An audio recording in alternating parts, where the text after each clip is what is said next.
Hello, everybody, and welcome to another NintendoFuse Game Chat. I'm your host, Barry, and I'm joined today by both Steve Hey guys. and Greg. Hi, everyone. And today we're going to be talking about a Highland song for the Nintendo Switch. A Highland song came out just very, very recently as the time of this recording, December 5th, 2023, published by Inkle. This is an adventure platformer where you play the role of Moira McKinnon, and she is on a journey to the sea. But in order to get to the sea, you have to cross the Scottish Highlands in this platforming dynamic adventure with Scottish music and Scottish peaks and stories and mythology and will you survive? So first, let's go over to Greg. Greg, what was your experience with a Highland song? It was definitely started off kind of on the an interesting foot because I didn't quite understand it was going to be like a lot of like platforming. It seemed like it was a bit more adventure initially, but I quickly caught on, and you pretty much start out at like the her house with her mom, and then you can kind of drive the narrative how you want. Like you could just like jump off the roof and get going, or you can choose to have some dialogue and stuff. There's like a little bit back and forth. Or she wants you to go down for dinner and whatever. I did like you could just choose if you want to go through all of that or if you just want to get it right to playing. But I did enjoy some of the back and forth initially, just to kind of get more story and more information on both of the characters. So that was really nice creative design choice I appreciated there. And then pretty much right when you leave the house and you pretty much get to kind of pick where you get to go. You pretty much obviously have to start off going right, but then eventually you learn you can kind of go into the background ish and like it makes like another like 2D plane at certain points, and then you're like marking the map. So I really enjoyed that mechanic because that was pretty cool. Like how you've seen other games use the background and foreground for those types of um, design choices, and it really benefited here where you can um, tread your own path through the different peaks and stuff, and you can navigate and create like a map, and then you can also pinpoint like spots of interest and try to guess where she's trying to go to get to the sea. So um, overall, I would say that was a pretty fun adventure that I had, just going through up and down various of the peaks and marking the map and finding stuff, and then having to deal with like the rain and taking shelter and resting was all very interesting for a platforming type game. So it was almost like you had to stop and recharge at points and stuff too. So that was also really fun, and I enjoyed that quite a lot. What about you, Steve? I really enjoyed a lot of the concepts of this game. I think it's first of all, it's a beautiful game. The art style is fantastic. The music, like Scottish music, is just awesome. And so to get all that into one game is really cool. I remember booting up and my wife just kind of walked through the room and she's like, "Oh my gosh, that looks awesome!" So yeah, I think that was really fun. I think the idea of seeing that background and you see the layers of the mountains that you can go to and eventually be able to get to them and keep going further into the highlands is a really cool concept, like you said, Greg. But I also think that I wasn't ready for having to rest and find shelter and be able to sleep through the night. And I think some of those concepts were a little confusing. I think in especially in the beginning, because I'm like, okay, wait, where do I find a place to sleep that's not going to take my health down a considerable amount, but and now I'm running out of time. I don't have any time really to look for it anymore. So I'm gonna have to sleep on the ground, and there goes 50% of my health again. And so or maximum health. And so stuff like that is kind of like interesting. I'm not sure. I think I'm probably gonna need to restart the game at some point and try a different route to go around that. And then I think some of the endless runner kind of concepts you have with the music and having to time it just right is great, but it also kind of seems random. I'm like, oh, like sometimes you do it, sometimes you're just climbing a mountain like normal, sometimes you're doing it to the music. So it just seems a little like there's a lot of great concepts in this game, but it just seems something's off because it's a little more confusing than I think it should be. I'm gonna echo that. I think this game is filled with some fantastic concepts and fantastic ideas. Like you mentioned, the graphics are beautiful, the music is beautiful, story is interesting with her wanting to get to the sea. Um, but there are some confusing elements. The musical parts I found fun. I found easy, but Hmm. fun. I was like, oh, okay, this is cool. Okay, I wasn't expecting this. When I first got to my first shelter, and it was like rest, and I was like, oh, I guess I have to rest because I thought that's what this was like the tutorial section. So I rested, and it was like hard ground, losing some of your max health, and I'm like, I wasn't gonna rest if I knew that. Like you didn't tell me. Like oh yeah, like I get it. It's a really cool concept. You're this girl. You're off on an adventure, and in reality, if you had to duck for shelter and you're not gonna get a good rest, you're gonna be a little more tired the next day. I get it. You're going for realism, and that is part of the game. And I don't fault that. I just wish they told us that at the beginning. You're gonna need to rest. If you're not resting in a comfortable spot, you're gonna lose this. Um, but they didn't. Taking shelter from the rain was something I did not expect to have to do. I was like, oh, so there was a lot of survivable or And it rains survival a lot. aspects. It rains a lot. It rains a lot, and climbing is obviously a little more difficult in the rain. And there were some other concepts like the photos where you would find notes and it would be like, oh, there's a hidden area here. Can you find it? And you have to use the your magnifying glass and pinpoint and find hidden areas. I like that. I like this. This is cool. It's light, but it's adds a little bit of a puzzle flair to it. And that there was different, well, not waypoints, but like oh, this peak, and it told you about the peak. You got this peak at a beautiful view. I like that. There was a lot to this game, but at the same time, I hate to say it, found it boring. Like it's a beautiful game to look at, and but it just got boring because Mm. it's virtually the same thing. You go to a new 2D plane, climb the peaks, find the spot, go to the next 2D plane, climb the peak, hide for shelter. Like you're just repeating the same steps, and nothing exciting is happening. The story behind the areas, the notes you find, that's cool, but it's few and far between, in my opinion. And there's a whole lot of nothing happening. And granted, if you were really crossing the Scottish Highlands, I'm sure there is a whole lot of nothing. In fact, you probably want a whole lot of nothing. You don't want to run into things. But in a game, you kind of want that little bit of excitement. At least I would like a little bit of excitement, a little bit of something to change it up. Outside the music sections, and the music sections were great, but again, those are few and far between. Greg, what about you? Do you agree, disagree? What do you take? I do agree to like an extent, but I know on like when I was playing, like I initially came across like this like little house or shed, and then like the door was locked, and then like it would repeatedly like let me like do all these the same options over and over again. It was like kind of amusing because it was like, oh, you're knocking at the door, oh, but no one's still not answering, and like, oh, you can try to pull at the door, oh, but the you can't pull it. Like it even tells you that like, you've already tried pulling it and you've done it, and then it keeps like adding all these extra options in, and then you never even get it open, and then there's no inkling on like where the key is or anything like that. So then you almost don't even want to like feel like you wasted time trying to solve it. Mm. So I had I'm that interested, that Greg. is Did you ever find a key? Because no, I I didn't. have a key, but I don't know where it goes. Nope, I never ended up finding the key, and then I just was like, all right, well, I'll just move on because I was hoping that'd be something fun inside to do, or change it up a little bit, or see what's actually inside. And um, so I spent like a good like 15, 20 minutes just trying to like see if the door would go down, but it never ended up doing that. And then Hmm.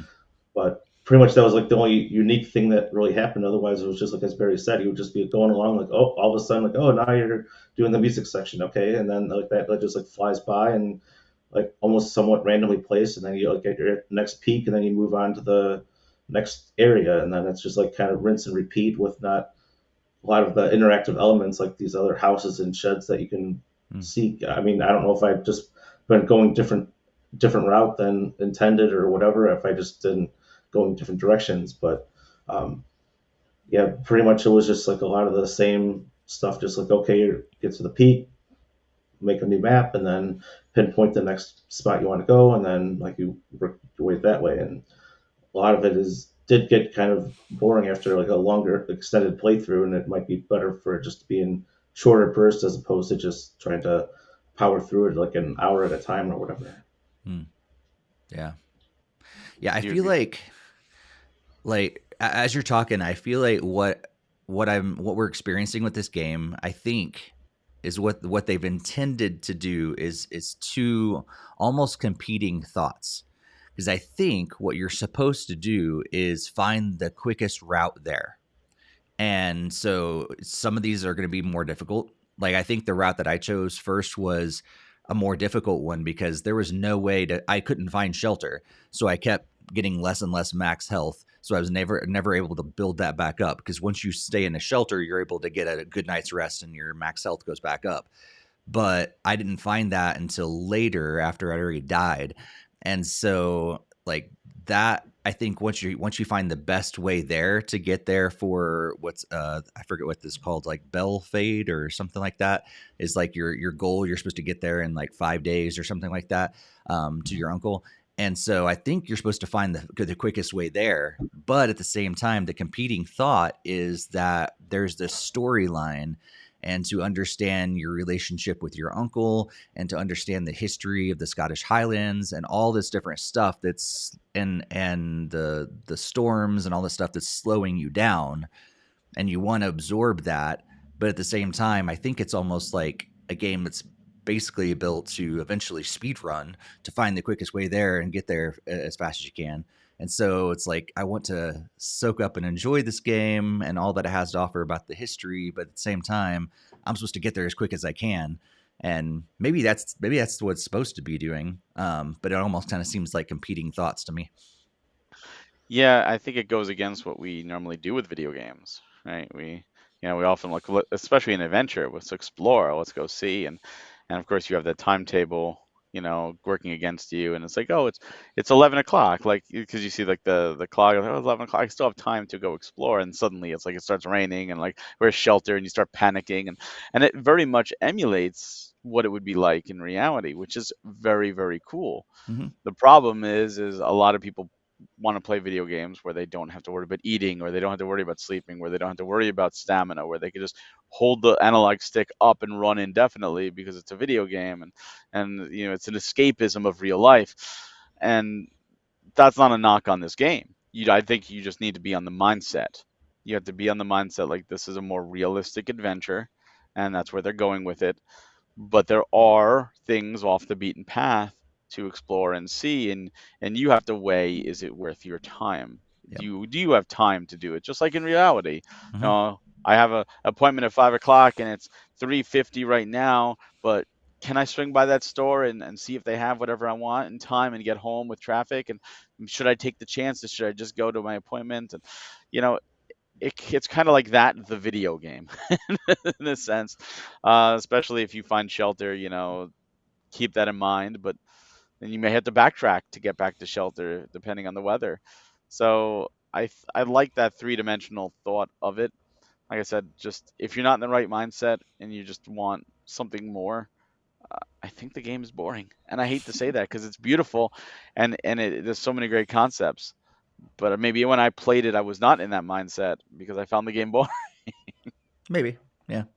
Yeah, I enjoyed it. Yeah, and I think I don't think I ever found that boring. I think I was more confused than any parts because I was like I don't know what's going on. But like you said, it's maybe that fits probably the actual experience. If I was trying to make that journey myself, I'd probably find myself in some confusing places and like I don't But know yeah, where to go next. So yeah, if they were trying to capture a realistic experience through a video game, clearly, I'm not, you know, trekking the Scottish Highlands, in real life. This is probably a whole lot easier than actually doing it in real life.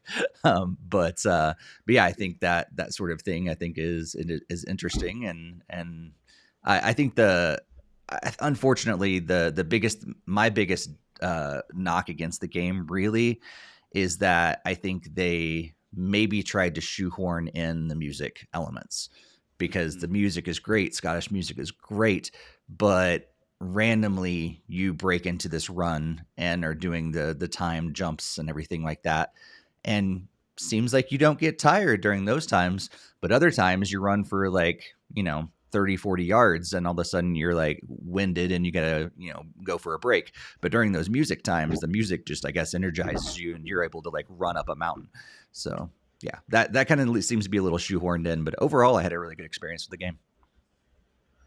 Yeah, definitely the experience was very enjoy like was pretty solid. Like I was explaining like how you find like the house that you can't really get in, and um just even like the nature just going between the different planes and the different peaks was pretty interesting. And then I even came across like a deer, and then you like, go up to it, and then all of a sudden it triggers off like one of the music segments. So that was kind of cool too, where you're just kind of like chasing the deer through the musical sections too. So that was also a little nice touch to kind of see that like that kind of leads into that as well too. And that one didn't feel as randomly placed as a few of the other ones that you come across. So there are like good pieces like that that are there too.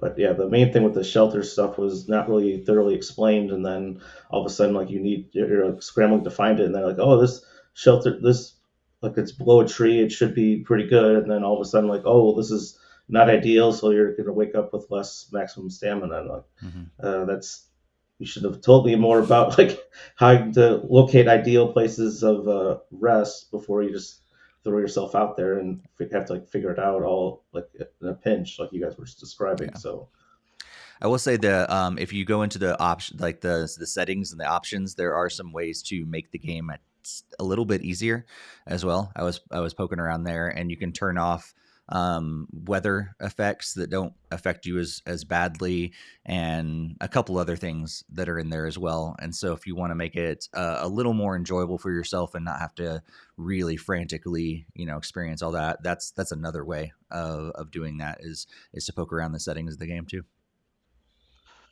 Yeah, that's good that they give you those options, for sure. I just want to point out, uh, I went to howlongtobeat.com just for those wondering. The game is rated there 3.5 hours for the main story, 6 hours for the main and side quests, and then getting everything. So it's not a terribly long game.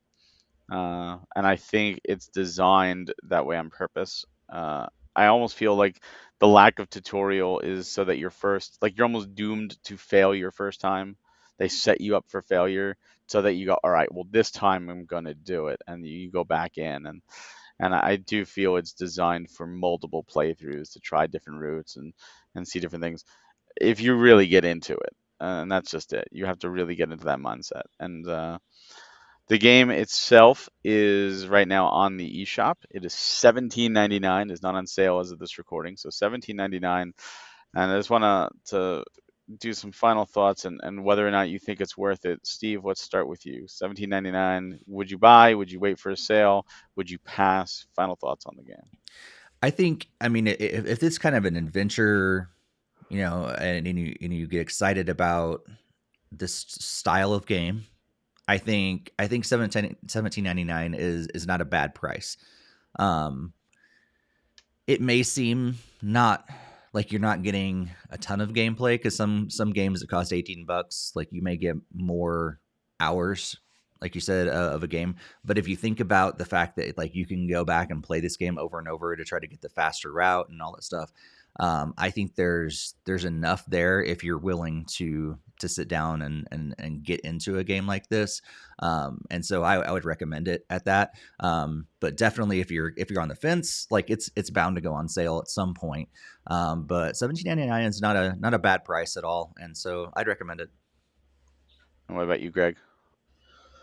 see, on like one hand, I can fully agree with Steve and say like it could be worth it, but if you're willing to put in the time and you are going to be replaying it, like go through different routes. But if you're just trying to get like a game just to kind of check off your list, just to like play through it just a single time, then I wouldn't really say that $17 is necessarily worth it if you're only intending to go through the game like once or maybe just twice even. But if it's something that like you're really interested in, I mean, essentially, it's a game like kind of like Oregon Trail, right? So it's like you would want to like you.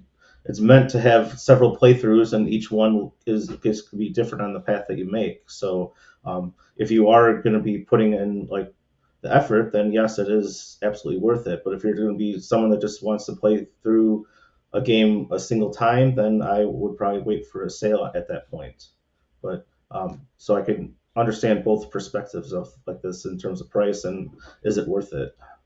So it is, if you are the person that goes through multiple times, it's probably better for a sale, if not in conclusion, basically. Yeah, I'm gonna say if you're the type of person who listening to this sounds interesting to you and you watch the trailer and says that looks great, then it's absolutely worth the 18 bucks. Especially if you're gonna play it multiple times because you're only getting 3.5 hours. If you're more on the fence, I would say wait for a sale because there's a lot of other games out there that are 18 bucks that you can get a lot more time, a lot, in my opinion, better experiences for that price or for cheaper at that point. So that's my recommendation. It's not a bad game at all. It's just it's a very artistic game, and if you're in the right mindset, like Greg mentioned, Oregon Trail, it's along those lines with a lot less to do than Oregon Trail, but Yep. artistic. It is different. It is beautiful. And I do also want to mention that we did have codes provided for us by from Inkle, so thank you very much for the codes. But these are our honest thoughts, and you could check out a Highland song right now. It's on the eShop. I think it's also on Steam. And for all other game chats like this and other video game news, Nintendo news, and of course our Nintendo Fuse podcast, please check us out at nintendofuse.com and right here on youtube.com/nintendofuse. Thank you, Steve and Greg, for joining me for this game chat. And everybody else, have a great day.